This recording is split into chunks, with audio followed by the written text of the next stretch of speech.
Up today on the Speed of Culture podcast, we are thrilled to welcome Jessica Murphy, the Vice President of Global Marketing Strategy and Operations at Hasbro. Jessica's career sits at the crossroads of creativity, strategy, and consumer culture, leading iconic brands like Peppa the Pig, Transformers, and Play-Doh into new eras of relevance. Jessica, so great to see you. Great. Thank you. Happy to be here.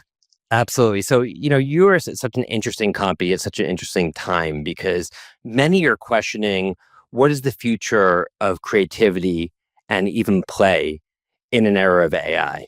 How do you look at kind of the formation of creativity in the very important upbringing years of children as the world changes so fast with these incredible new innovations that we're seeing? Oh, God, that's a big question. I think, when it comes to kids and play, right, it's no secret we're in a loneliness epidemic, and that actually starts with kids. And at Hasbro, we've done a ton of study on this, which I love because it gives us such a great purpose in what we do. And, we've really found that learning to communicate with people starts with play. And it starts as a kid. And we're living in an era now where, I'll just throw out a few stats. There's so many, but, 30% of our kindergartners have lost recess.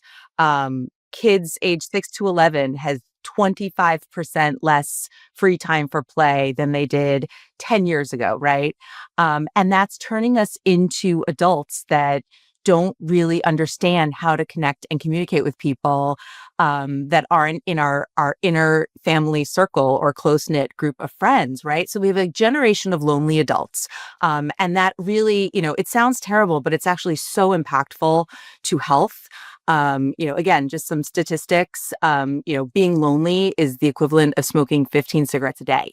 It increases your risk of dementia by 20%. It increases your risk of infectious disease, your risk of premature death by 26%, right? So how can we raise a generation of kids who understand how to connect with people and who understand the importance of connecting with people?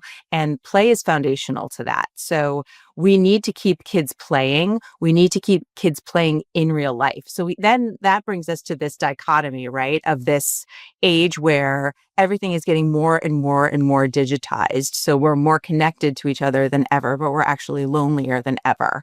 So how do we navigate that? And I think one of the ways that we're trying to do it with our IP is to make sure that we're, generating experiences across the spectrum, right? So if you play Monopoly, you have Monopoly Junior to play as a kid. You have the classic Monopoly to play with your family. You have Monopoly Go, which is a card game that you can play on the go. And then we have the hugely popular partnership with Scopely, which is Monopoly Go on your phone, right? And so we offer all these different ways to play so that our IP is a connection point for people, whether physical or digital, but we always want to make sure that we're offering people a chance to connect in real life with our IP. So kind of a long-winded answer, but I think, we're really looking for the points to connect people in both of those ways. I think also, coming out of COVID and with more and more awareness of the loneliness epidemic, in real life experiences are becoming more and more important and more sought after.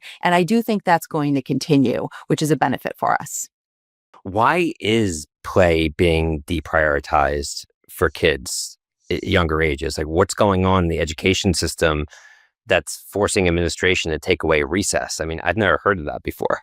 Yeah, I know. A lot of it's budget cuts. A lot of it is trying to squeeze in more with less staff, less resources, right? And then, so you have that on one end of the spectrum in school.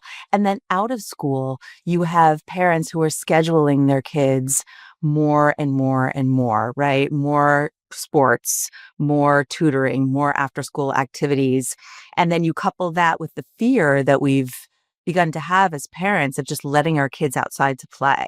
I mean, I think you and I are from a similar generation where we grew up and we kind of went outside and maybe we came home for dinner, but maybe our mom had to call around to different houses to find out where we were, right? That doesn't really happen anymore.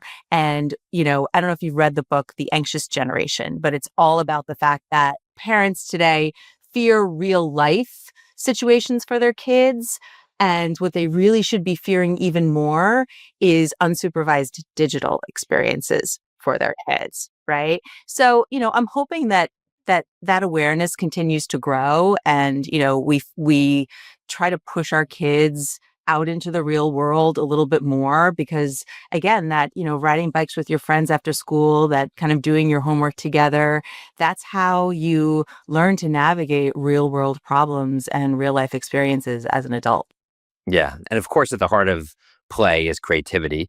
And, what we're seeing in the workforce is the very nature of creativity is being redefined, right? Because Yeah. if you look at some of the tools, especially some of the more recent AI tools that Google has pushed out, where anything you can dream of, you can make a video or an image of, and you are no longer bound by having a specialist or a graphic designer do that for you. Yeah. So, it used to mean creativity was held back by your technical ability to use Photoshop or in some Right. ways even write.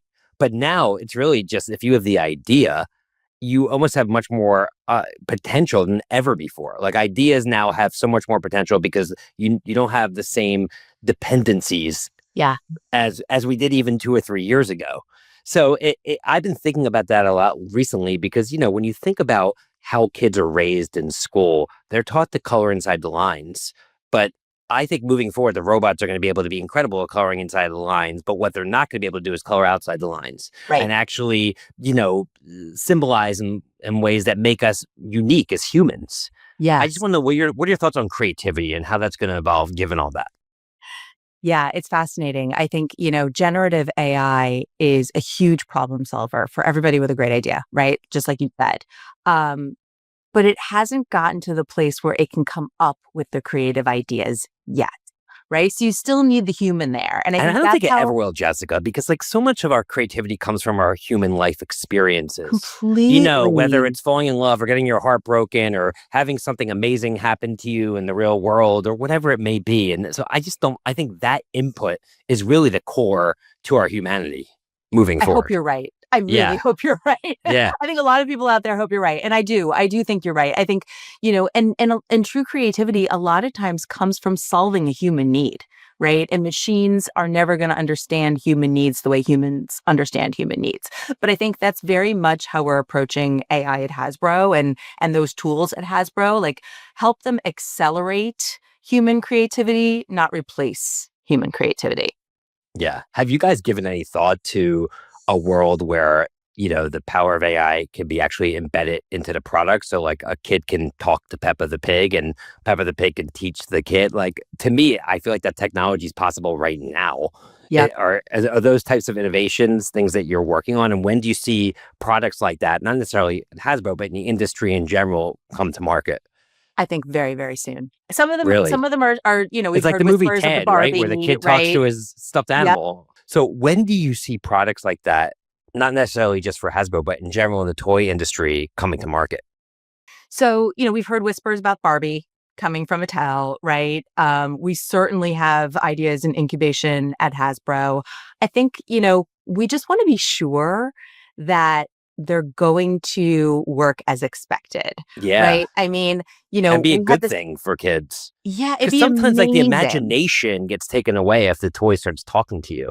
Right, right. And wouldn't it be a disaster if you had an AI hallucination, as a 4-year-old was playing with their Peppa Pig doll, right? So you want to make sure, I think it's a really good point you make about imagination. You want to make sure you're not hijacking the play, right? Like how do you keep it interactive but still let the child steer the play and use their imagination for the play and be the master of the play? But and then also, how do you really make sure that the technology is ready for that? Because going out too soon could be disastrous for our IP. Sure. So speaking of your IP, obviously you have lots of great IP within the business, and these are brands and properties that have been around for a very long time. Um, how do you make sure that they stay relevant with new audiences, and how much of your work is creating new IP versus leaning in and trying to create new use cases and growth opportunities for existing IP? Mm, it's a good question. I'm really not in the business of creating IP. It usually gets to me once it's partially formed. right? And then in my role as a marketer, I help shape it to the consumer insights and, the marketing strategies that I think can really bring it to life for the consumer. I have been in the fortunate position of helping to reimagine legacy IP and relaunch and reboot legacy IP. So, first for Teenage Mutant Ninja Turtles when I was at Paramount, obviously a huge group effort, but something I was able to play a part in from a retail and a consumer products marketing perspective. And now at Hasbro, we're looking toward the relaunch of My Little Pony, and I've been working really closely with the franchise team on how to make that more relevant for the girls of today. You think about the IP, it's been around for 40 years, and the theme has always been friendship. And friendship is always relevant, right? Especially to girls, but now even more and more so to moms and adults as we face this loneliness epidemic, right? So now you have multi-generational fans of My Little Pony, and our goal is to teach little girls how to be friends and how to make friends and how to be a good friend, and remind the teens and tweens and moms and even grandmas now who grew up with the IP, how important their friendships are, right? And so it's kind of taking that legacy and bringing it forward into a new generation and making sure that it's relevant to all the fans. Turtles is much the same way, like it's 30 plus year old brand. And, you have dads who are fans bringing it to their young kids. How do you make sure you have something fresh and innovative for those dads and fans to collect while you're keeping the turtles talking in the way that kids talk now, right? On all of the channels and relating to the kids in fun, interactive, relatable ways. So those are things we're always thinking about. How can we keep our brands fresh and relevant, not just for kids, but for all of the age demos we service? Interesting. I mean, of course, at the end of the day, this IP needs to bottle up into product that sits at retail or on Amazon for consumers to purchase. What is working in the toy industry here in 2025? What are some of the products that are taking off and the audiences that are seeking them?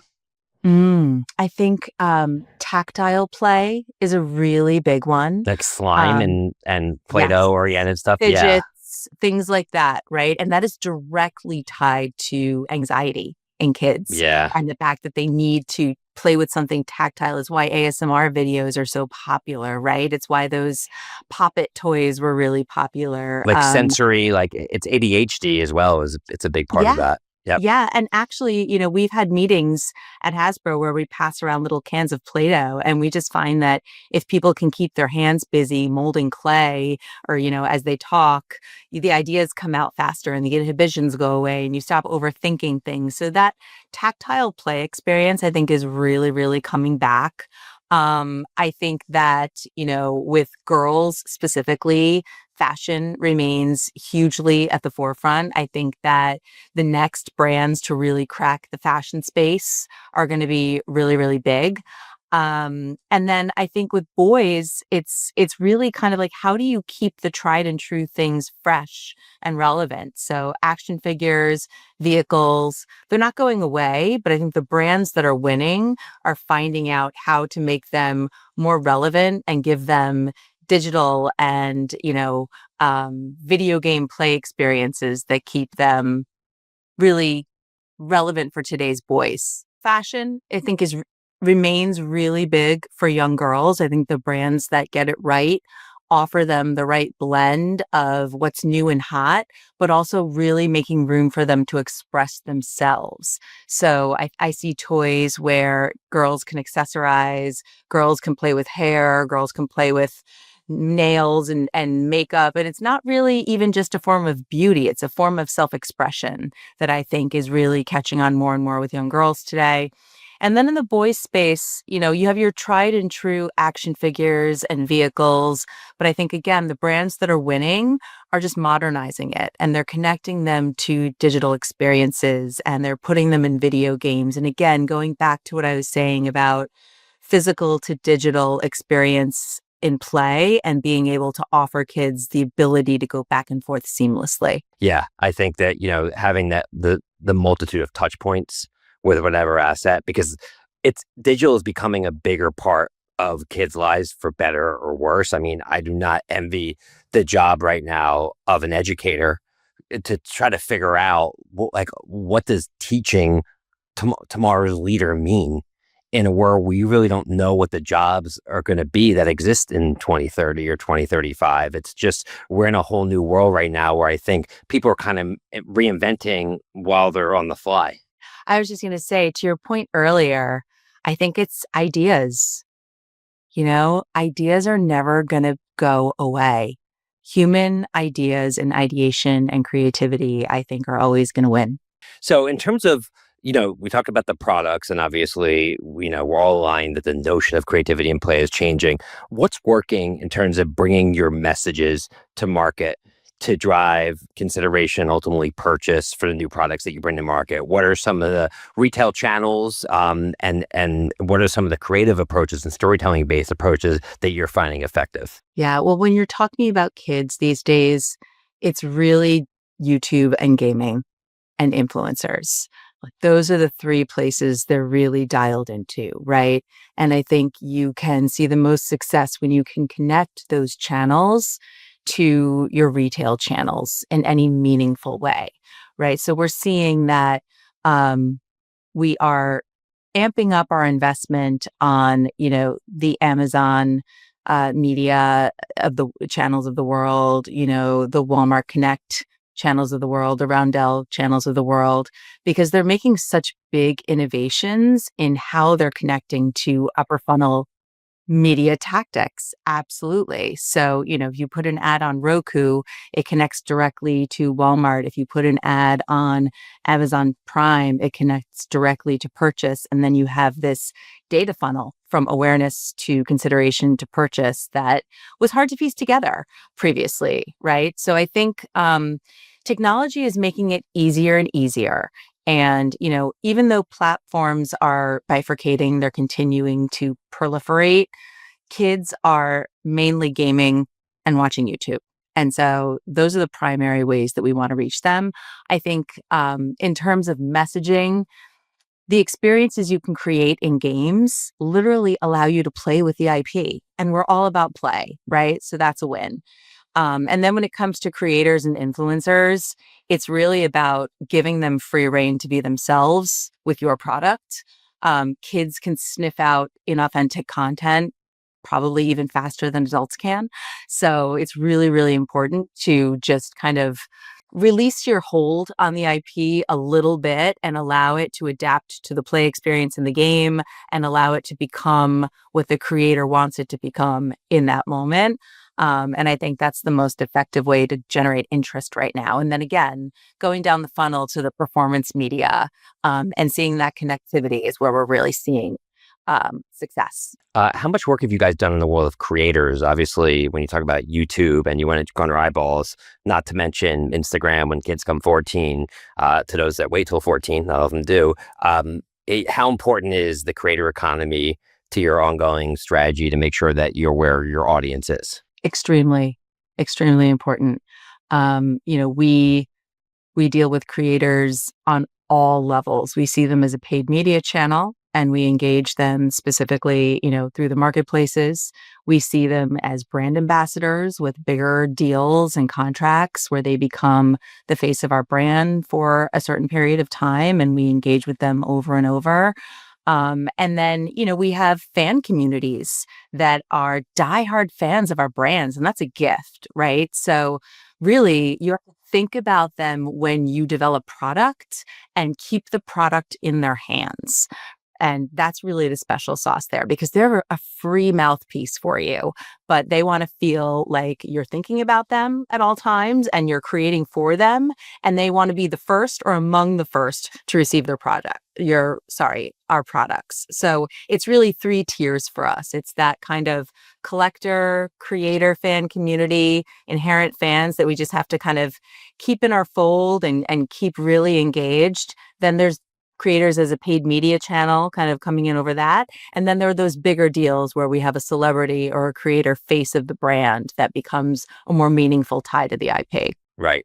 And I would imagine, depending upon the property, a big part of your role is also marketing to the parents, right? And when it comes to obviously data collection. You can't collect data of kids under a certain age, nor would a company Hasbro ever do that to begin with. So what does marketing to the parents look like? And what's the overall split when you think about, okay, I need to drive volume for the holiday season? How much of your time is thinking about driving, influence from the younger kids or actually reaching the parents directly? That's a hot topic for us.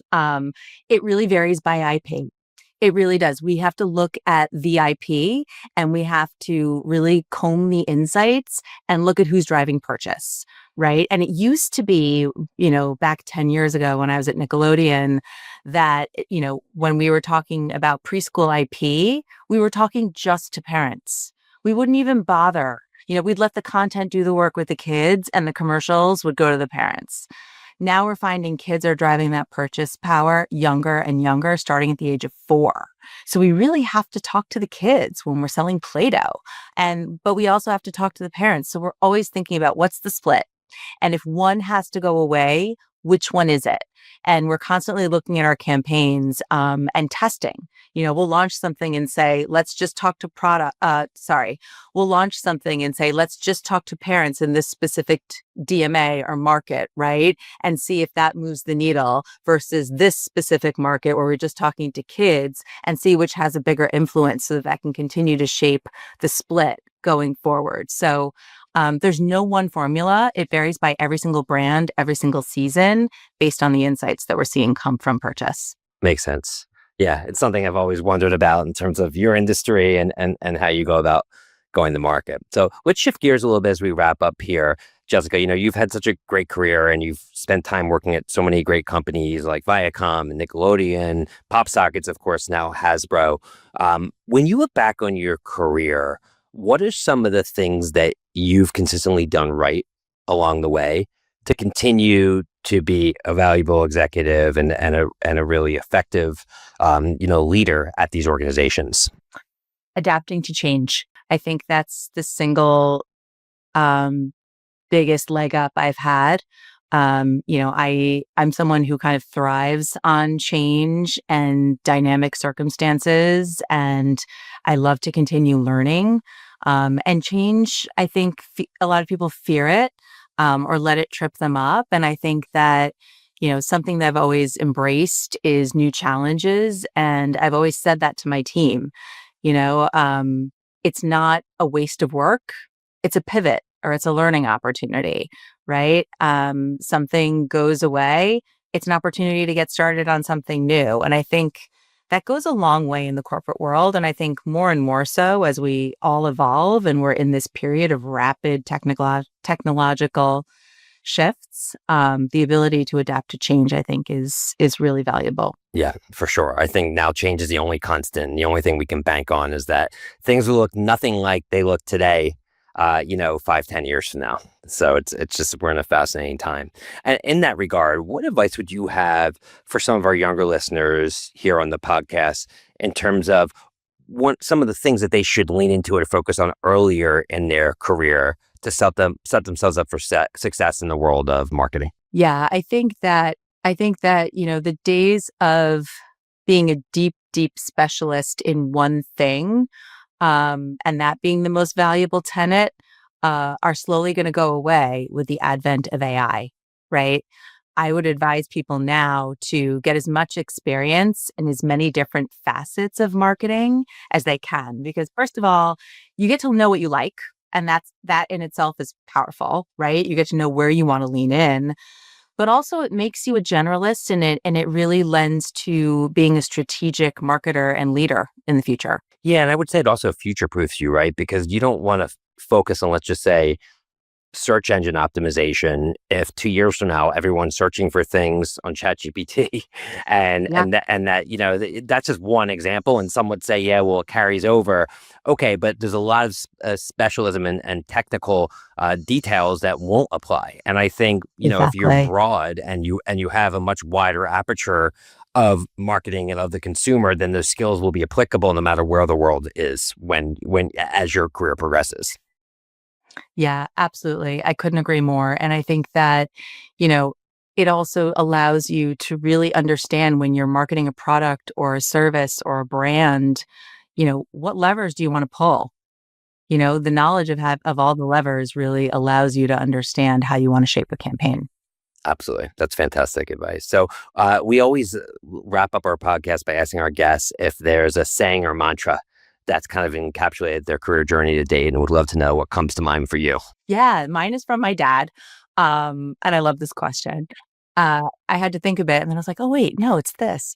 He always said, be brave when I was little, up until he dropped me off at my dorm's freshman year. He taught my sister and I think, directly and indirectly, that fear is a paralyzing emotion. And so whenever we were going into an uncertain circumstance, he said, be brave. And I like to remember those words on a daily basis. Yeah, it's fantastic. And in this day and age, I think young people need that more than ever before. You talked about the fear of letting kids play alone outside, and that's a whole nother podcast episode. But, I think being brave right now is important, because it can't prevent you from seeing the sunshine or crossing the street or traveling, or, you have to seize the day, so to speak. So I think it's fantastic advice and a great point to end our chat today. Thanks so much for joining, Jessica. It's been a fantastic discussion. Really appreciate all the great insights, and wishing you nothing but success as we head into the busy holiday season for Hasbro. Thank you so much, Matt. Great to be here. Absolutely. On behalf of Suzy and Edward Keene, thanks again to Jessica Murphy, Vice President of Global Marketing Strategy and Operations at Hasbro, for joining us today. Be sure to subscribe, rate, and review the Speed of Culture podcast on your favorite podcast platform. Till next time, season 1, take care. The Speed of Culture is brought to you by Suzy as part of the Adweek Podcast Network and AGAS Creator Network. You can listen and subscribe to all Adweek's podcasts by visiting adweek.com/podcasts. To find out more about Suzy, head to Suzy.com. And make sure to search for The Speed of Culture in Apple Podcasts, Spotify, or anywhere else podcasts are found. Click follow so you don't miss out on any future episodes. On behalf of the team here at Suzy, thanks for listening.